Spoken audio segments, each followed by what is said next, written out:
Fear is a powerful emotion. It grips us all. From our evolutionary ancestors facing predators to modern humans navigating daily anxieties, fear has been a constant companion. It's a primal force deeply woven into the fabric of our being. Fear serves a purpose. It keeps us safe. It alerts us to danger. Yet, it can also paralyze us. It can hold us back from living our fullest lives. Understanding fear, its roots, and its impact is crucial for navigating the complexities of the human experience. The rustling in the bushes, a sudden loud noise, our hearts race, our breath quickens. These are the telltale signs of fear. Fear is not merely a feeling, it's a complex physiological and psychological response. It's a cascade of reactions that have ensured our survival throughout millennia. Fear, in its essence, is a survival mechanism. It's a warning system that prepares us to react swiftly to potential threats. Even today, this ancient mechanism continues to shape our responses to the world around us. Imagine this. You're walking alone at night. It's dark, and the streetlights are dim. Suddenly, you hear footsteps behind you. Your heart starts to pound. Your breath quickens. Your senses sharpen. You might even feel a surge of adrenaline. This is your body's fight-or-flight response kicking in, orchestrated by a small almond-shaped region in your brain called the amygdala. The amygdala is the brain's alarm system. It receives sensory information from your surroundings and decides whether to sound the alarm. In the scenario above, the sound of footsteps in the dark is enough to trigger the amygdala. It doesn't wait to analyze the situation fully. It reacts instantly, prioritizing your immediate survival. Once the amygdala sounds the alarm, it triggers a cascade of physiological changes. Your sympathetic nervous system kicks into gear, releasing hormones like adrenaline and cortisol. These hormones prepare your body for action. Your heart rate and blood pressure increase, pumping more blood to your muscles. Fear is not always innate. We learn to fear things too. Think about a young child who touches a hot stove. The pain is immediate, and they quickly learn to associate stoves with danger. This type of learning, called classical conditioning, plays a significant role in shaping our fears. We learn to fear things that have hurt us in the past, even if the danger is no longer present. Our past experiences, especially those from childhood, can leave a lasting impact on our fears. A child who was bitten by a dog might develop a fear of dogs, even if the encounter happened years ago. This fear stems from the association between dogs and the painful experience of being bitten. The memory of the event, coupled with the emotional intensity of the experience, creates a lasting imprint on the brain. Learned fears can be particularly persistent because they're often subconscious. We may not even remember the initial event that triggered the fear, but our bodies remember. This explains why some people have phobias of seemingly harmless things like spiders or heights. Fear, while often associated with negative emotions, can also be strangely enjoyable. Think about the last time you watched a scary movie or went on a roller coaster. The adrenaline rush, the heightened senses, the feeling of being on the edge of your seat. These are all hallmarks of a fear response. Yet many of us actively seek out these experiences. Why do we enjoy being scared? One reason is the physiological response itself. The release of adrenaline and other hormones during a fear response creates a sense of excitement and exhilaration. Our bodies are primed for action, and this surge of energy can be thrilling, even if the threat is entirely fictional. The feeling of relief and relaxation that follows the fear response can also be highly pleasurable, creating a sense of euphoria. Another factor is the element of control. When we choose to engage in fear-inducing activities, we know that the threat is not real. This sense of control allows us to enjoy the physiological and emotional roller coaster of fear without actually being in danger. Section 5. The cultural tapestry of fear. How societies shape our anxieties. Fear is not just a biological phenomenon, it's also deeply influenced by our cultural upbringing. The things we fear, the way we express fear, and even our beliefs about fear are shaped by the societies in which we live.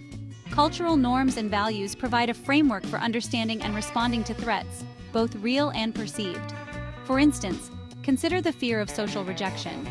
In collectivist cultures, where social harmony and group belonging are highly valued, the fear of social rejection tends to be more pronounced. Individuals are more attuned to social cues and more likely to experience anxiety related to social disapproval. In contrast, individualistic cultures, which emphasize personal autonomy and achievement, may place less emphasis on social conformity, potentially leading to lower levels of social anxiety. Cultural narratives passed down through generations also play a role in shaping our fears. Myths, legends, and folklore often feature creatures and beings that embody societal fears and anxieties.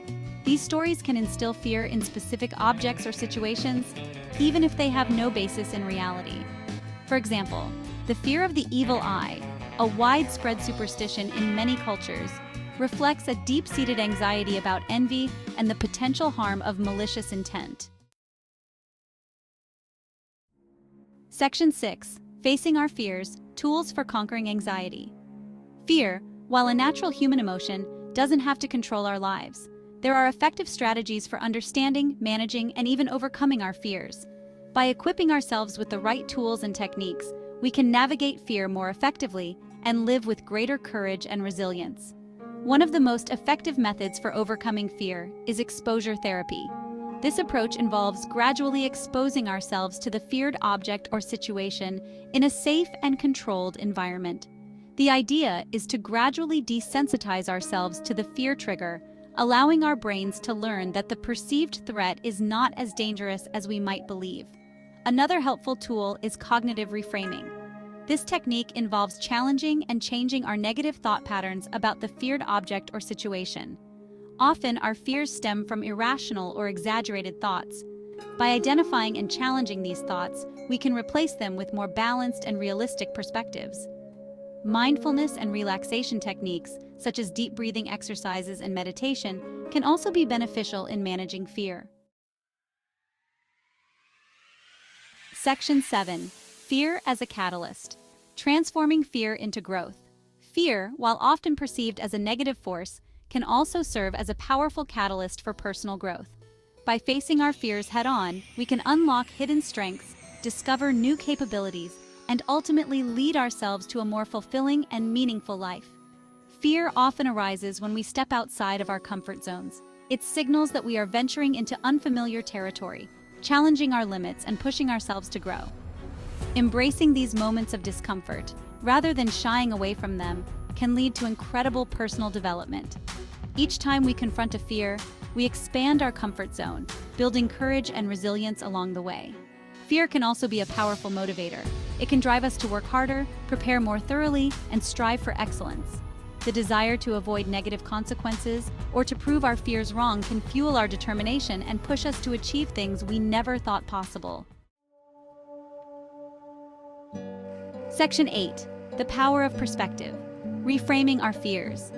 Fear often distorts our perception, making threats seem larger and more menacing than they actually are.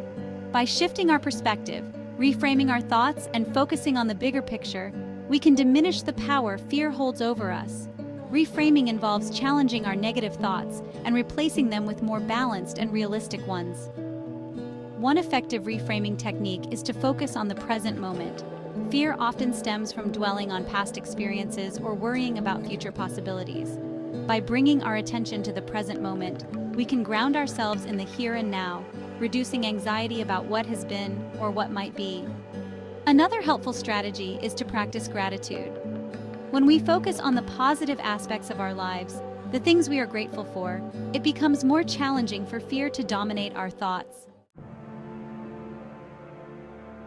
Section 9.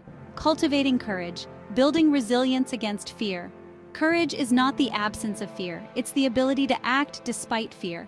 It's the willingness to step outside our comfort zones, embrace challenges, and pursue our goals even when fear is present. Courage is a skill that can be cultivated through practice, perseverance, and a willingness to embrace vulnerability. One way to cultivate courage is to set realistic goals. Start with small, achievable steps that gradually move you towards your larger aspirations. Each step, no matter how small, represents a victory over fear and builds momentum towards greater courage. Another important aspect of cultivating courage is to practice self-compassion. Acknowledge that fear is a natural human emotion, and it's okay to feel afraid.